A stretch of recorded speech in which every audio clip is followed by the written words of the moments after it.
Hey yo, big yo. Ouais, je suis une Québécoise de 26 ans. Wouh! Ces temps-ci, ouais, c'est difficile.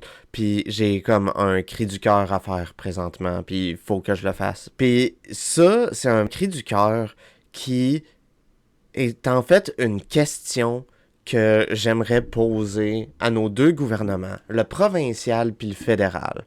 Est-ce que vous nous prenez pour des caves? Parce que, genuinely, là, les nouvelles des dernières journées, c'est que le gouvernement Legault veut qu'on arrête d'utiliser les discours inclusifs dans les trucs gouvernementaux, dans tous les papiers qui sont officiels. Puis, déjà, OK, on peut-tu s'entendre? Nos tax dollars devraient être utiles. Genre, point barre. Genre, moi, je paye des taxes, right? Puis, me semble que j'aime pas ça savoir que mes impôts, genre, à quoi ils servent, c'est juste de demander à des fonctionnaires d'aller rédact des documents qui ont déjà été faits ou bien de s'assurer que certaines affaires à ce niveau-là soient régulées parce qu'au final, on s'en calisse. Tu sais, c'est comme Mathieu Bock-Côté, que dans son école, il arrête pas de target les musulmans, qu'il vient d'interdire les cellulaires, ce qui est vraiment pas comprendre la réalité dans laquelle on vit, qu'il y a des actual problèmes liés à l'éducation avec l'utilisation de l'intelligence artificielle générative, avec ChatGPT, que les étudiants, legit, vu qu'ils sont jeunes pis que c'est là que leur cerveau il est supposé se développer, ben, vu qu'ils l'utilisent pas leur cerveau, puisqu'ils sont trop occupés à utiliser ChatGPT comme ce qu'on nous disait au primaire avec les calculatrices, tu sais, ben, à cause de ça, ils sont pas bons, puis ils sont pas capables de développer les talents pour réfléchir. Il y a actually des problèmes liés à l'éducation, puis OK, enlever le cellulaire aux enfants. Sur papier, vite de même, si t'es un boomer, peut-être que c'est une bonne idée. OK, ils vont être capables de se focusser sur leurs tâches. Depuis la COVID, les gens sont fucking accros à leurs écrans. Il faut faire des désintox carrément. Puis, excuse-moi, c'est parce que tu vas causer des actual séquelles. Je défie n'importe qui right now de ne pas utiliser son téléphone pendant 2-3 jours. On va juste voir mettre whatever the fuck. Il y a tellement d'autres fucking problèmes en ce moment. Je sais pas si vous avez vu l'état du motherfucking monde currently. Il y a le fascisme juste en dessous de nous. Je suis une personne trans. Ça me fait quand même fucking peur. Genre, excuse-moi, il y a des camps de concentration aux États-Unis currently où ils sont en train de faire de la torture de niveau FBI, CIA. Les gens, on l'a vu avec Kelmar Abrego Garcia. Fucking, il a perdu quoi, 30 livres en l'espace de quelques semaines. Il s'est fait torturer, puis là, il s'est fait retourner dans l'incarcération ICE, juste parce que le gouvernement, ça lui tentait. On vit au-dessus de fou. Puis, qu'est-ce qui se passe pendant ce temps-là? Le gouvernement Legault décide de s'attaquer aux personnes minoritaires, puis avec toutes les attaques de transphobie, puis, il s'occupe de faire des fucking rug pulls avec de la shit comme SAA Click, qui a coûté plus cher que ChatGPT à construire, mais qui sert à fuck all, genre qui est juste atroce. Il y a d'autres problèmes au Québec, puis c'est des problèmes qui datent depuis fucking longtemps. Ever wondered pourquoi qu'on a autant de nids de poules à Québec? Ben, c'est juste parce que nos routes, c'est de l'asphalte. Puis, calice, pourquoi est-ce qu'on fait pas des routes en béton? Mais c'est parce que fucking compagnie d'asphalte, ils se font beaucoup d'argent, c'est une grosse industrie à faire tout ça, à faire de la construction en permanence. Hostie que les gens y aiment ça en plus. Que c'est toujours des bonnes idées niveau commerce, de toujours prendre l'affaire qu'on sait qu'il va casser, puis de tout le temps la réparer, puis tout le temps avoir des frais additionnels, puis on aime ça, surtout quand on s'en va à job en auto, puis que on est pogné à devoir réparer sa suspension, parce qu'on a pogné un nid de poule de trop qui fait bading badang, puis fuck! Pas juste au provincial, j'ai l'impression, parce qu'au fédéral, il y a vraiment des gros problèmes. Je veux dire, OK, Mark Carney, t'as reconnu, genre, t'es en voie, ou t'es reconnu, je sais pas exactement, la Palestine comme étant un État. OK, fine, c'est la première étape du procès. Pourquoi, pendant ce temps-là, on continue de donner de l'argent pis des armes à Israël? What the fuck? Pourquoi est-ce que nos tax dollars, tandis qu'on est même pas, genre, ok, on aide les États-Unis, on est alliés aux États-Unis, NATO and all this shit, mais genre, pourquoi est-ce que on s'investit dans une guerre qui n'est même pas une guerre, qui est un génocide, ce qui est criminel under international law, même si international law, ça a l'air de vraiment rien vouloir dire avec le legit génocide qui se passe depuis 1 an, 2 ans. C'était... Oh fuck, ça fait 2 ans de ça, man. Ah, c'est le génocide le plus médiatisé, puis il y a personne qui veut faire un fucking statement autour de ça. On a des élections dans environ 1 mois, le 2 novembre, puis il y a personne qui est en train de faire un statement à propos de ça. Qu'est-ce que j'ai vu? J'ai vu des politiques que les nouveaux partis disaient « Oh ouais, il y a de l'itinérance, très bien, on va augmenter la police. » C'est pas comme ça que tu le fais, Big. Tu t'arranges pour empêcher les gens d'entrer dans l'itinérance, puis comment tu fais ça? Tu t'attaques aux crises. Puis c'est quoi la plus grosse crise qu'on a? La crise du logement. Puis qu'est-ce qu'on fait quand on a une crise du logement? On bâtit. Mais qu'est-ce qui est en train de se bâtir depuis que je suis fucking né? Je pense que depuis que je suis devenu consciente, mettons, mes 3 ans, j'ai juste vu des fucking condos se faire construire. Avez-vous vu? Genre, ok, il y avait peut-être la occasionnelle maison par-ci, par-là, un petit quartier, genre le petit quartier à Beauport, fine. Sauf que par contre, la quantité de condos qui se font, qui coûtent 1200, 1500 $ pour un fucking studio, tandis que les prix des appartements à louer augmentent de plus en plus, les prix des maisons augmentent de plus en plus.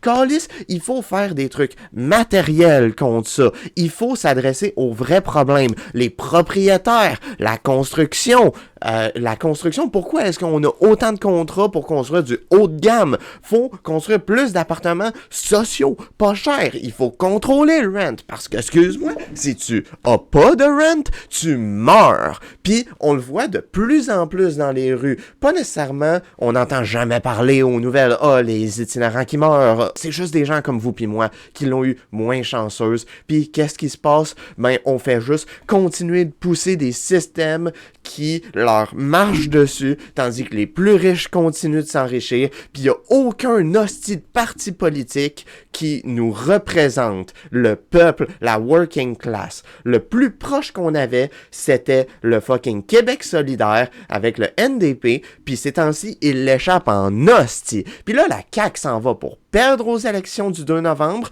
puis ça s'enligne pour être le Parti québécois qui, surprise, surprise, crie encore plus au woke, puis sont encore plus transphobes, puis on n'a pas besoin d'encore plus de division. On a besoin d'unisson. On est un peuple fort, puis on a besoin d'agir ensemble pour le futur. On est au-dessus de fucking fou avec les fascistes du Sud, puis Mark Carney a décidé d'arrêter d'imposer des contre-tarifs, puis essaye de retrouver un hostie d'arrangement de commerce. Non, faut lui tenir tête. On est en train de parler d'un gars qui aurait pu arrêter le génocide avec un coup de fil. Pareil pour Joe Biden.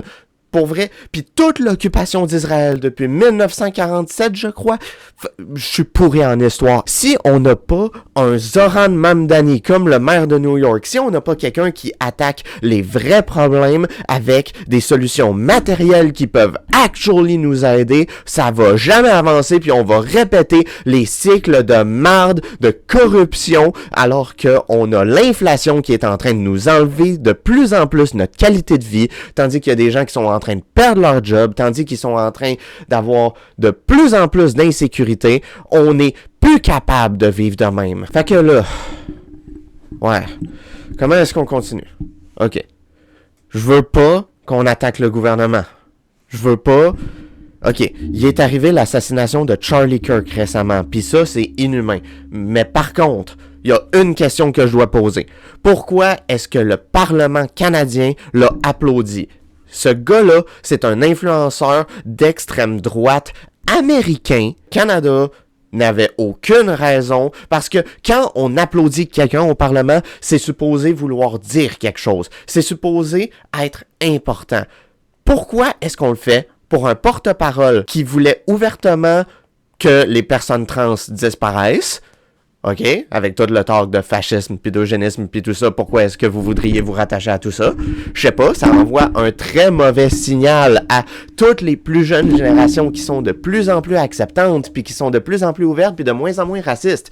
Peu importe combien de commentaires d'un vieux mononcle sur Facebook vous allez voir avec les gros shades, le crâne chauve, dans son pick-up truck avec la photo d'en dessous du menton, puis qui dit « Ouais, mais les hosties de trans, puis les musulmans, ils devraient jamais être au Québec, puis qui retournent dans leur pays. » Vos gueules. On est en train de voir ce que ça amène, OK? Il y a des gens qui sont en train de mourir aux États-Unis. Il y a des gens qui sont en train de se faire déporter de leur pays. Il y a des gens qui sont en train de perdre leur progrès de vie. Il y a des gens que leur vie, si elle n'est pas enlevée, elle est ruinée. On voit ce que ça fait que de s'en aller dans ces discours-là. Puis on voit que les gens sont tannés. Il y a eu une révolution au Népal. Avez-vous entendu parler? Au Népal, les Gen Z, les en dessous de 30 ans, qui ont juste décidé « Hey non, tannés de la corruption, on s'en va torcher la maison du gouvernement. » J'advocate pas pour ça. Je ne veux pas qu'on fasse ça. Pour vrai, je voudrais... Parce que toute la violence qu'on voit, c'est insane. Rien que à matin, j'ai appris qu'il y a eu un shooting à une ICE facility, puis que c'était un 4chan edgelord qui était en train qui a tué des ICE detainees, des prisonniers, des gens qui l'ont déjà eu fucking difficile. C'est inhumain. Il y a des gens... Avez-vous déjà perdu quelqu'un dans votre vie? Est-ce que ça vous est déjà arrivé? Je pense que n'importe qui a déjà vécu cette souffrance ne voudrait pas que quelqu'un d'autre la vive. Pourquoi est-ce qu'il y a autant de discours qui sont en train de prôner ça? Puis c'est ça, ça fait juste prôner la violence, puis si ça continue comme ça, ben ça va prendre une des deux directions. Soit on va s'en aller complètement dans le fascisme, peut-être qu'il y aura un mouvement indépendantiste au Québec, puis qu'après ça, on va se rattacher aux États-Unis ou on va se faire conquérir par les États-Unis parce que, excuse-moi, c'est pas le moment de wish pour l'indépendance, pas le moment de wish pour l'indépendance du Québec parce que si jamais les hosties de fuckés au sud qui ont l'air de vraiment aimer d'envahir tous les pays proches d'où est-ce qu'ils sont, c'est pas très le cas ici en Amérique du Nord, mais de l'autre côté de l'océan avec Israël qui est 100% un projet américain, puis qui décide d'attaquer Qatar, qui décide d'attaquer toutes les autres places qui aiment, genre, qui sont juste, ouh, ouais, on aimerait un peu de territoire, ouh, comme ça serait nice. Pensez-vous pas qu'ils voudraient faire ça à Québec? Si on n'est pas capable de se défendre, what the fuck do you think we can do? En fait, non. I guess qu'en réalité, il y aurait trois chemins. Soit on s'en va vers l'indépendance, qui va probablement nous amener vers le fascisme si jamais on se fait annexer par les États-Unis. Really nice. Ou bien, soit on se fait envoyer straight en camp de concentration si on est transgenre. Yay. Ou bien, littéralement, genre, le gouvernement canadien devient fasciste. Tous les mouvements libéraux amènent finalement au fascisme parce que ils s'opposent jamais au mouvement de droite parce que c'est des centristes, ils veulent toujours trouver un terrain d'entente, mais quand tu donnes toujours du terrain aux idéologies de droite qui sont basées sur l'irrespect, qui sont basées sur une espèce de master race, qui sont basées sur trouver le peuple idéal, tu vas juste en aller vers le fascisme. Fait qu'on a soit le choix de l'indépendance qui va mener au fascisme finalement, le direct fascisme, ou ben on change les choses. Puis je sais pas comment on peut faire. Pour vrai, je suis exaspéré. Je suis exténué. On est tout le temps en train de travailler, puis on n'est même pas capable d'avoir une meilleure qualité de vie. Je suis une zillennial, j'ai 26 ans. Le travail qu'on a ne nous donne pas assez d'argent pour un jour acheter une maison. Ça, c'est si on a assez d'heures de travail pour avoir son 40 heures, puis il y a une chance que ton diplôme sert vraiment à rien, fait qu'il y a bien du monde qui sont sous les dettes. Il y a une tonne de problèmes, puis il y a beaucoup de problèmes qui sont très réminiscents de ce qui se passe aux États-Unis. Puis personnellement, j'ai pas envie de vivre dans un pays fasciste. OK? On est en train de voir des mouvements de radicalisation très fort depuis la COVID. La vie n'est plus la même depuis la COVID. Puis il faut pas faire comme si c'était ça. On a des boomers qui sont complètement déconnectés de la vie au gouvernement. Puis ça, C'est autant au fédéral qu'au provincial. Puis il faut que des choses changent. Puis je ne veux pas que ça finisse en un autre édifice brûlé, puis à élire son prochain gouverneur par Discord, comme au Népal. C'est incroyable qu'ils l'ont fait. Puis j'espère qu'ils vont être capables d'aller de l'avant dans une bonne direction, puis d'être vraiment acceptants, puis que puisque ils auront actually peut-être des bonnes valeurs, qui vont pouvoir ne pas avoir de corruption, puis qui vont actually créer une place où tout le monde va être acceptant. Tu sais, faut que tu regardes les choses en face. Ouais, allô, yo, c'est juste pour t'avertir, c'est une vidéo vraiment émotive à partir de ce moment-là. Fait que si jamais tu feels pas de même, c'est ton cue de leave, mais I still love you. Mettons, je suis une personne trans. Le meilleur analogue qu'on a dans l'histoire, c'est les Juifs dans la Deuxième Guerre mondiale. Puis, il faut potentiellement que je réfléchisse à où est-ce que je veux immigrer si jamais on se fait envahir.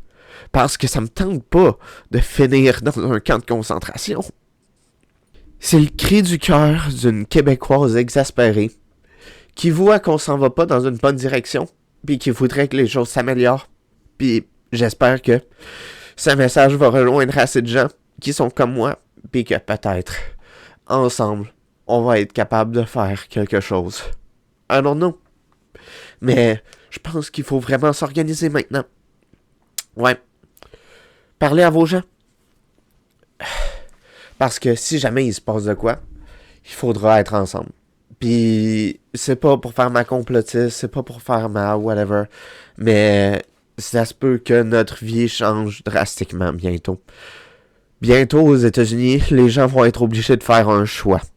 Soit ils vont être pour le gouvernement autoritaire, soit ils vont être pour le peuple.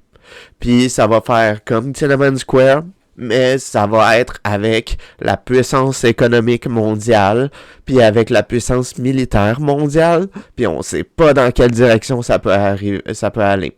Puis c'est potentiellement mon anxiété qui est en train de me faire go batshit insane, mais quelle autre réaction tu veux qu'on aille après autant de mauvaises nouvelles, après autant de temps, après une pandémie? J'aurais jamais cru vivre une pandémie, mais tu sais, je suis né, on a eu le 11 septembre, j'avais 2 ans.